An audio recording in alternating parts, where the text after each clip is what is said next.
নমস্কার বন্ধুরা, আমি অর্চনা। আমার চ্যানেলে আপনাদের স্বাগত। তো প্রতিদিনের মতো আজকেও একটা নতুন ধরনের ভিডিও নিয়ে এসেছি। সজনে শাকের খুব সহজে একটা সুস্বাদু রেসিপি। এটা গরম ভাতের সাথে খেতে কিন্তু দুর্দান্ত লাগে। তো চলুন দেখে নেওয়া যাক আমি কিভাবে এই রেসিপিটা তৈরি করি। এখানে নিয়েছি সজনে শাক। এরপর সজনে শাকগুলোকে আমি বেছে নিচ্ছি।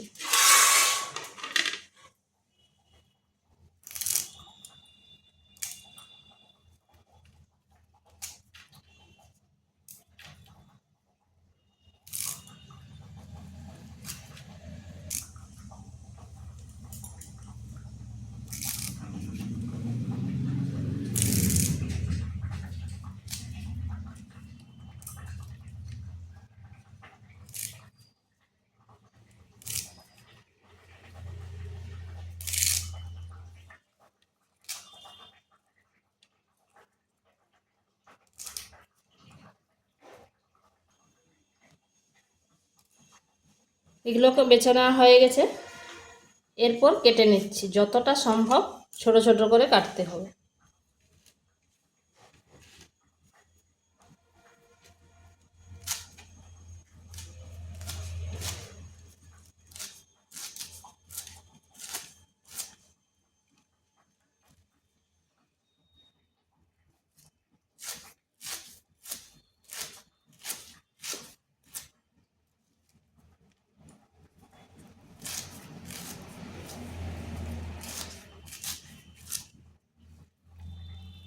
এখানে কড়াই বসিয়েছি, দিয়ে দিচ্ছি অল্প একটু জল, দিচ্ছি পরিমাণ মতো লবণ।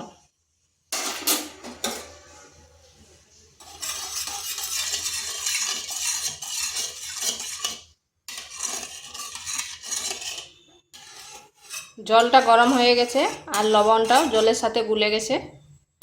এরপর এখানে দিয়ে দিচ্ছি কেটে রাখা শাকগুলো।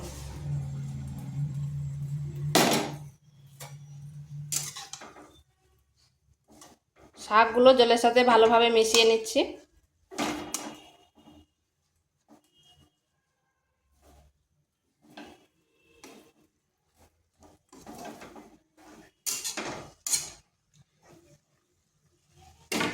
এরপর মিডিয়াম আঁচে রেখে করে ঢাকা দিয়ে 3 থেকে 4 মিনিট রেখে দিচ্ছি।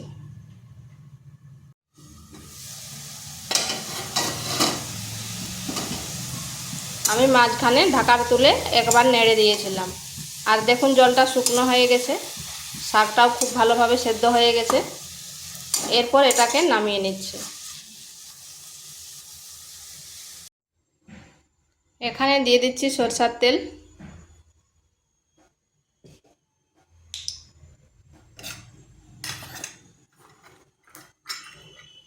তেলটা গরম হয়ে গেছে, এখানে দিয়ে দিচ্ছি বড়ি। বড়িগুলোকে একটু ভেজে নিচ্ছি।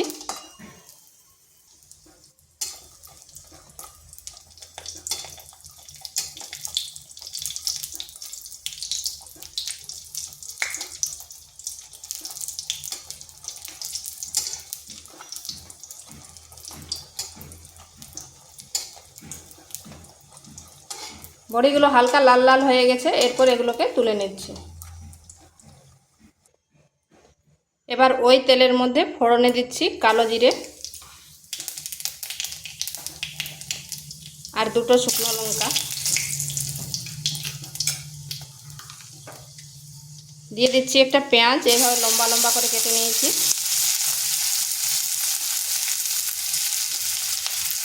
আর 5 থেকে 6 কোয়া রসুনকে এইভাবে চিড়ে নিয়েছি।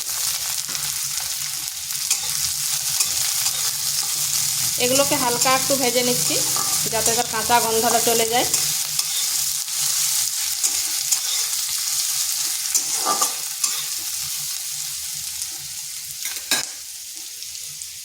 এরপর এখানে দিচ্ছি একটা মিডিয়াম সাইজের আলুকে এইভাবে টুকরো টুকরো করে কেটে নিয়েছি।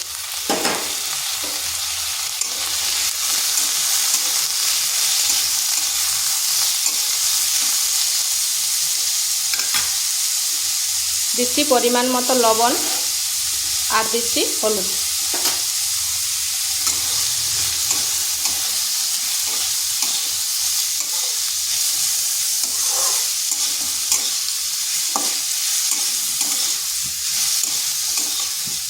এরপর আঁচটা স্লো আঁচে করে ঢাকা দিয়ে 5 থেকে 6 মিনিট রেখে দিচ্ছি।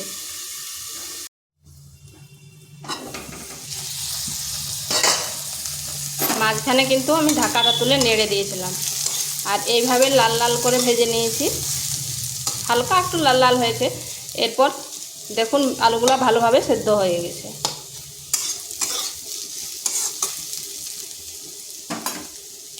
এরপর এখানে দিয়ে দিচ্ছি শাকগুলো।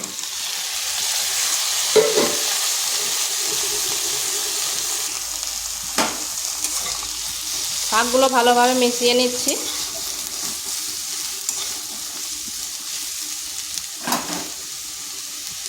আর দিয়ে দিচ্ছি ভেজে রাখা বড়িগুলো।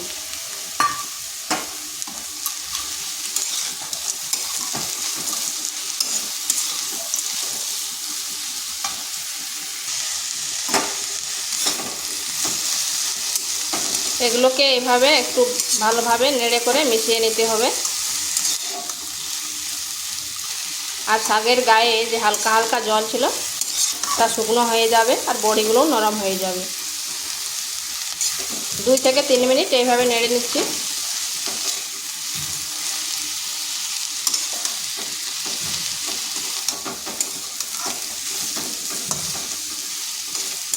তো এটা হয়ে গেছে, এরপর নামিয়ে নিচ্ছি। তো এটা আমার তৈরি হয়ে গেছে। বাড়িতে একবার এইভাবে করে দেখতে পারেন, গরম ভাতের সাথে খেতে কিন্তু দারুণ লাগে।